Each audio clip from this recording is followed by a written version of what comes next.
हर शहर का अपना इतिहास होता है, पर कुछ शहर ऐसे होते हैं जिनसे देश की पहचान जुड़ी होती है। अयोध्या, भगवान राम की जन्मभूमि, जो अब अपने नए रूप में भारत की पहचान है पूरी दुनिया में। हमारा सफ़र यहाँ शुरू होगा अयोध्या धाम रेलवे स्टेशन से। आस्था और आर्किटेक्चर का जो एक अनोखा संगम है।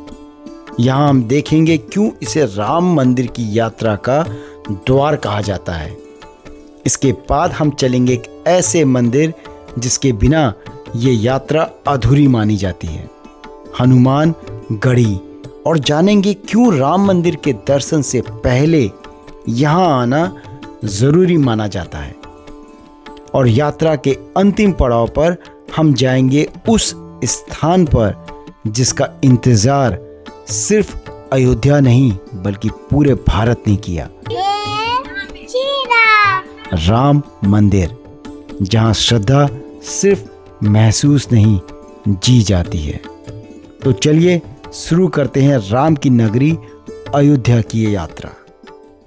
मैं आ गया हूँ अयोध्या धाम स्टेशन पे। इस स्टेशन की खासियत ये है कि ये राम मंदिर से जस्ट 3 से 4 किलोमीटर की डिस्टेंस पे है। एंड इसके बाहर अगर कोई यहाँ पे डे ट्रिप भी बनाना चाहता है तो यहाँ पे वंदे भारत ट्रेन रुकती हैं। सवेरे आओ, यहाँ पे ई रिक्शा मिलता है, सीधे जा करके हनुमानगढ़ी में दर्शन करके, राम मंदिर के दर्शन करके शाम को ट्रेन लेके यहाँ से वापस जा सकते हैं। बट ओवरऑल अयोध्या सिटी में तो काफ़ी कुछ डेवलपमेंट हो ही चुका है। बट इस स्टेशन की खासियत ये है कि 3-4 साल पहले यहाँ कुछ नहीं था, एक छोटी सी पैसेंजर ट्रेन रुकती थी। एंड आज ये स्टेशन बिल्कुल एयरपोर्ट टर्मिनल की तरह लग रहा है। अभी मैं अंदर जाता हूँ एंड अंदर दिखाता हूँ कि इस स्टेशन के अंदर कैसा दिखता है। स्टेशन के अंदर एंट्रेंस करते ही you can see welcome to Ayodhya का ये यहाँ पे लगा हुआ है सिंबल, एंटर या एग्जिट करते हुए। बहुत ही अच्छा लग रहा है ये। आगे दिखाता हूँ कि आगे यहाँ पे और टर्मिनल में क्या क्या है। स्टेशन के अंदर ये पूरा एरिया जो कि वेटिंग एरिया है, पूरा एसी कंट्रोल है। यहाँ पर रामायण के डिफरेंट चैप्टर से कलाकृति लगी हुई है। पीछे यू कैन सी छोटी गिलहरी, जिसके बारे में रामायण में कथा है कि भगवान राम ने कैसे इसके ऊपर हाथ फेरा था। एंड आज भी इसके ऊपर लाइंस उसी कारण से हैं। तो ये गिलहरी यहाँ पे लगी हुई है। एंड अगर मैं दूसरी साइड दिखाऊं तो इधर राम मंदिर का लगा हुआ है। मंदिर जब फाइनल बनेगा तो कैसे दिखेगा। तो एक साइड ये लगा हुआ है, यू कैन सी पूरा ऊपर तक मंदिर। एंड इधर साइड दिखाऊं तो ये तो प्लेटफॉर्म का एरिया हो जाएगा। और इसके दूसरी साइड भी मंदिर का ही लगा हुआ है घाट, सरयू नदी के घाट का सीन लगा हुआ है। लुक एट दिस, कैसे वो पूरा सरयू नदी के घाट का सीन लगा हुआ है। तो बहुत ही अच्छा लग रहा है। जैसा मैंने बताया है कि पूरा एरिया एसी कंट्रोल्ड है। तो यहाँ पे किसी वेदर में आओ, आराम से बैठ के आप अपनी ट्रेन का वेट कर सकते हो। या फिर अगर कोई डे ट्रिप भी बना रहा है तो यहाँ पे फ्रेश होकर के they can go and check the temple. So अब यहाँ से निकलते हैं हनुमानगढ़ी की तरफ। तो सबसे पहले हनुमानगढ़ी में दर्शन करेंगे एंड उसके बाद राम मंदिर जाएंगे। अयोध्या में आए हैं तो ये लगाना तो बनता है। इसको लगाने से क्या होता है?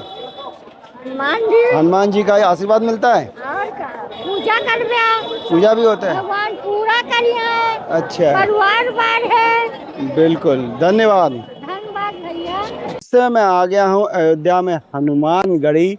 और ऐसा बोला जाता है कि श्री राम जन्मभूमि के दर्शन करने से पहले हनुमानगढ़ी में हनुमान जी का आशीर्वाद लेना चाहिए। हनुमानगढ़ी बेसिकली जो निवास स्थान माना जाता है हनुमान जी का। ऐसा माना जाता है कि जब अयोध्या में भगवान राम वापस आए थे तो भगवान राम हनुमान जी को अपने साथ लेकर के आए थे। और हनुमान जी यहाँ पे एक गुफा में रहते थे।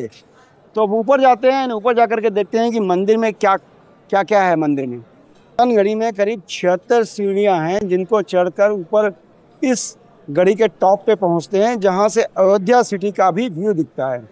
तो ऑलमोस्ट हो गई, काफ़ी स्टीप नहीं है। तो ये पूरा जो ये टेम्पल है हनुमानगढ़ी का, ये एक हिल के टॉप पर है। और ये बेसिकली पूरा ना किले स्टाइल में बना हुआ है, इसलिए इसको गढ़ी बोला जाता है। पूरी तरीके से ये प्रोटेक्टेड है। एक माउंटेन के टॉप पे है, छोटा सा माउंटेन है, बहुत बड़ा माउंटेन नहीं है, लेकिन ये उसके टॉप पे है। उसी के कारण से यहाँ से पूरा अयोध्या का भी व्यू दिखाई देता है। सो इस समय मैं आ गया हूँ हनुमानगढ़ी। पीछे यू कैन सी ये जो मंदिर दिख रहा है लाल रंग का, यही है यहाँ का मेन मंदिर हनुमानगढ़ी का। और हनुमान जी को अयोध्या का कोतवाल बोला जाता है। ऐसा बोला जाता है कि जब भगवान राम इस दुनिया को छोड़ करके गए, वो अयोध्या की पूरी बागडोर हनुमान जी को देके गए। हनुमान जी, जैसा मैंने बताया, यहाँ गुफा में रहते थे। एंड आज भी माना जाता है कि हनुमान जी पूरी अयोध्या की रक्षा करते हैं। इसलिए माना जाता है कि जब भी आप भगवान राम के दर्शन करने आए, सबसे पहले यहाँ पे आकर के हनुमान जी से ब्लेसिंग लेनी चाहिए एंड उसके बाद आगे जा करके दर्शन करना चाहिए। ओवरऑल मंदिर में बहुत ज़्यादा भीड़ नहीं थी। आज हम लोग वीकडे पे आए तो उतनी भीड़ नहीं थी, अदरवाइज वीकेंड पे तो काफ़ी लंबी लाइन लगती है। हनुमानगढ़ी से निकलते ही राम मंदिर का रास्ता शुरू हो जाता है। ये पूरा एरिया कुछ समय पहले तक जस्ट सिंगल लेन रोड होती थी और हनुमानगढ़ी से राम मंदिर करीब 700 मीटर की दूरी पर है। बट अब ये पूरा एरिया ट्रांसफॉर्म हो चुका है। यहाँ पे इलेक्ट्रिक ऑटोज़ चलते हैं, गाड़ियाँ चलती हैं, जिससे कि वॉक करके या फिर उनमें बैठ के आराम से मंदिर तक जा सकते हैं। राम मंदिर का पूरा कॉम्प्लेक्स अभी भी अंडर कंस्ट्रक्शन है, बट यहाँ पर काफ़ी सारी यात्रियों के लिए फैसिलिटीज़ ऑलरेडी ओपन हो चुकी हैं। तो अब हम भी जाते हैं, यहाँ पर लेते हैं टिकट और जानते हैं कि राम मंदिर में आरती के लिए क्या क्या टाइमिंग्स हैं। बस मंदिर के एंट्रेंस पे ये बना है waiting room, waiting hall. You can सी कि बहुत ही बड़ा हॉल बना हुआ है, स्पेशली समर में या फिर बारिश हो रही है, विंटर में भी काफ़ी अच्छा हॉल है। यहाँ पे बैठ करके लोग रेस्ट कर सकते हैं। और यहाँ पे इधर पे लुक एट दिस साइड, इस साइड पे अगर किसी को डोनेशन देना है तो वो यहाँ पर मंदिर के लिए डोनेट कर सकते हैं।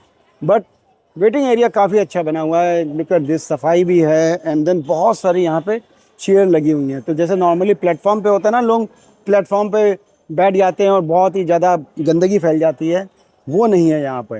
एंड यहाँ पे ना इधर पे टॉयलेट्स भी बनी हुई हैं एंड देन रेस्टोरेंट भी है। जैसा कि मैं बता रहा था कि ये पूरा एरिया वेटिंग एरिया है, उसके साथ ही यहाँ पर आरती के लिए भी पासेस बुक कर सकते हैं।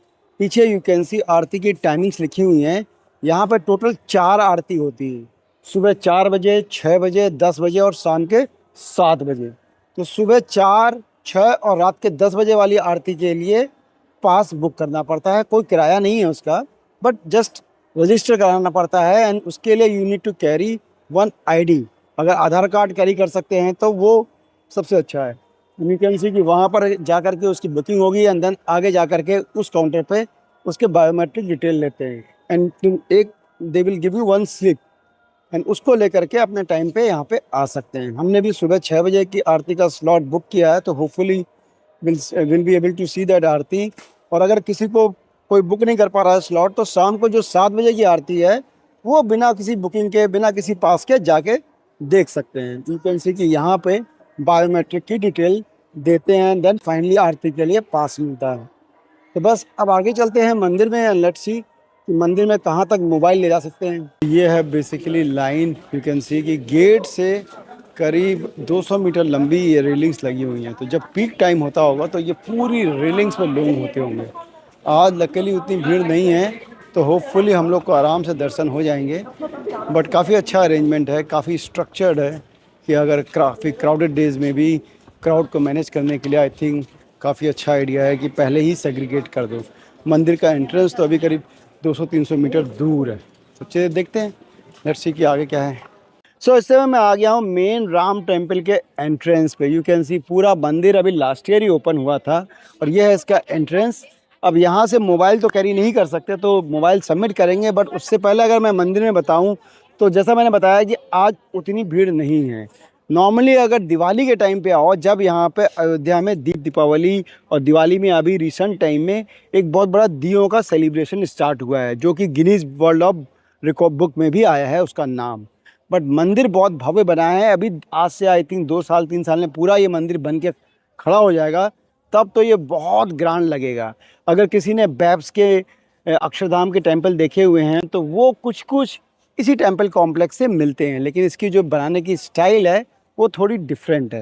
आई एम टॉकिंग अबाउट कि जो ग्रांड्योर है वो दोनों का मिलता है। बट अब जाते हैं हम भी यहाँ पे अपनी मोबाइल को डिपॉजिट करते हैं, देन दर्शन करके आता हूँ एंड उसके बाद मैं बताऊँगा कि अंदर मंदिर में क्या क्या देखा हमने। सो अभी मैं मंदिर में दर्शन करके आ गया हूँ एंड अगर अभी की मैं 2025 की बात बताऊँ तो अभी भी मंदिर का सिर्फ नीचे वाला जो मेन पोर्शन था जिसका कि इनाग्रेशन हुआ था 2024 में, सिर्फ वही साइड ओपन है। ऊपर की जो साइड है वो अभी भी अंडर कंस्ट्रक्शन है। आई थिंक अभी अगले 6 से 1 साल लगेगा, बट पूरा जब ये मंदिर बन करके निकलेगा तो बहुत ही ब्यूटीफुल लगेगा। नॉट ओनली ब्यूटीफुल बल्कि इसमें इन्होंने मॉडर्न और पुराना एंशियंट दोनों ही स्टाइल का यहाँ पे मिक्सचर कर रहे हैं। तो अब बस यहाँ से बाहर चलते हैं, लेट्स गो। प्लानिंग ये है कि अब यहाँ से हम लोग जाएंगे सरयू घाट पे, जहाँ पे अगर बोटिंग पॉसिबल होगी तो will do the boating and शाम को देखेंगे सरयू की आरती, नॉट गंगा आरती, सरयू की आरती होती है यहाँ पे, तो शाम को देखेंगे सरयू की आरती। तो let's go to Sarayu Ghat.